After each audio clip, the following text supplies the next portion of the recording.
লিটন দাস। তবে কি লিটন দাসের বিকল্প তামিম ইকবাল? আমি আর লিটনকে দেখতে চাই না জাতীয় দলে। বিশ্বকাপের জন্য লিটনের বিকল্প খুঁজতে হবে আমাদের। জিম্বাবুয়ে সিরিজে একের পর এক ম্যাচে বাজে ব্যাটিং করে চলেছেন লিটন দাস। লিটন দাসের এমন পারফরমেন্স দেখে রীতিমতো হতাশ বিসিবি সভাপতি নাজমুল হোসেন পাপন।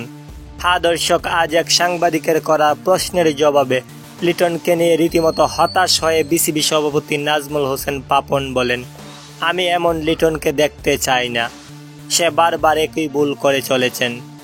দর্শক, বিশ্বকাপের আগ মুহূর্তে জিম্বাবুয়ের বিপক্ষে 5 ম্যাচ সিরিজের 3 ম্যাচ হয়ে গেলেও এখন পর্যন্ত নিজের ফর্মে ফিরতে পারেননি লিটন।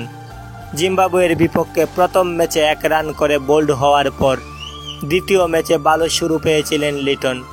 এদিন 9 বলে 17, তারপর স্লো ব্যাটিং করে 25 বলে 23 করে আউট হন তিনি। তৃতীয় ম্যাচে 15 বলে 12 রান করে লিটন।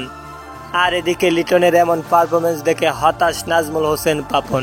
তিনি বলেন, লিটনকে বিশ্বকাপে দেখা ভুল হবে আমাদের। লিটনের বিকল্প আমাদের ভাবতে হবে এখন থেকেই। তো দর্শক, লিটনকে বিশ্বকাপের স্কোয়াডে রাখা কি ঠিক হবে তা অবশ্যই নিচে কমেন্ট করে জানাবেন। ধন্যবাদ।